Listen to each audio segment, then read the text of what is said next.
semuanya. Dengan biologi di sini, saya akan menjelaskan mengenai bioforensik dengan daging sebagai bukti forensiknya. Sebelumnya, apa sih forensik itu? Forensik adalah ilmu pengetahuan yang dapat digunakan untuk membantu proses penegakan keadilan melalui penerapan berbagai ilmu pengetahuan, sehingga dapat membuat titik terang atau membuktikan secara ilmiah ada atau tidaknya unsur kejahatan dengan memeriksa barang bukti dari kasus tersebut. Sedangkan bioforensik adalah bidang yang menerapkan ilmu biologi serta teknik analisis laboratorium untuk tujuan forensik atau investigasi hukum. Bidang ini memanfaatkan berbagai disiplin ilmu biologi seperti genetika, mikrobiologi, botani, dan zoologi untuk menganalisis bukti biologis yang ditemukan di tempat kejadian perkara atau yang terkait dengan suatu kasus hukum. Dalam penelitian DNA forensik, proses pengambilan sampel daging harus dilakukan dengan teknik yang benar untuk menghindari kontaminasi. Sampel yang diambil akan diproses lebih lanjut menggunakan metode ekstraksi yang tepat. Daging sebagai bukti forensik juga memiliki beberapa keunggulan. Dari keunggulan tersebut diantaranya yang pertama adalah ketersediaan sampel. Seringkali metode ekstraksi dari DNA daging memerlukan teknik yang kompleks dan sensitif. Kesalahan dalam proses ini, terutama jika tidak dilakukan prosedur yang tepat, dapat menyebabkan hasil yang tidak memuaskan. Yang kedua ada salinan DNA yang tinggi. Salinan DNA yang tinggi ini terjadi pada jaringan otot atau daging. Jaringan otot atau daging merupakan organ mengandung sel-sel yang kaya akan inti sel yang menjadi sumber DNA genomik. Yang ketiga dan terakhir ada stabilitas DNA. Daging memiliki struktur jaringan yang relatif stabil dan juga dapat bertahan dalam kondisi lingkungan yang kurang ideal. Nah, kita kan udah dengar keunggulan dari daging sebagai bukti forensik. Kalau ada keunggulan, pasti ada kelemahan atau kekurangannya juga kan? Lalu, apa sih kelemahan daging sebagai bukti forensik? Mari kita simak. Yang pertama, kualitas dan kuantitas DNA. Kondisi fisik dan lingkungan sering mempengaruhi kualitas DNA yang diekstraksi dari daging.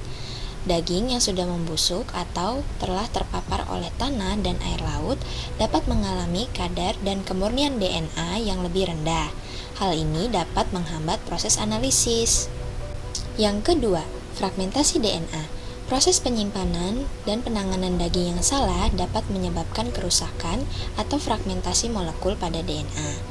Akibatnya, kita akan sulit mendapatkan profil DNA yang utuh, terutama jika sampel telah terkontaminasi atau tidak disimpan dengan benar.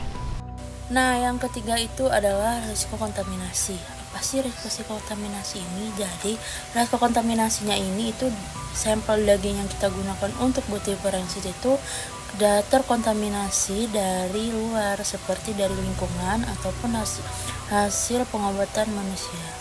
Nah, terus kontaminasi ini sendiri dapat menyebabkan hasil analisis DNA yang kurang akurat, di mana dia dapat mengurangi keunggulan untuk bukti forensik nanti. Nah, yang terakhir itu adalah metode ekstraksi yang terbatas. Nah, jadi seringkali metode ekstraksi yang digunakan dari ekstraksi DNA dari daging itu memerlukan teknik yang kompleks dan sensitif, di mana hasil yang kurang memuaskan itu dapat mempengaruhi hasil untuk bukti forensik sendiri. Jadi, penggunaan metode ekstraksi yang terbatas itu juga menjadi salah satu kelemahan.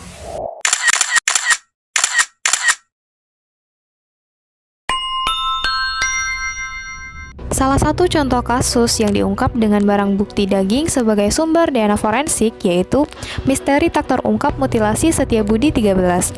Penemuan potongan tubuh manusia di Jalan Setiabudi pada tahun 1981 disebut sebagai tragedi pembunuhan mutilasi pertama di Indonesia. Namun, hingga 40 tahun, kasus itu masih menjadi misteri dan tak terungkap. Awalnya, kedua satpam mengendus bau tak sedap.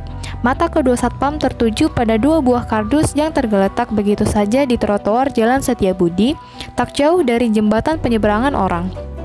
Namun, kedua satpam tersebut mengabaikannya, tak lama melintas dua pemulung. Mereka menemukan dua kardus yang ada di trotoar.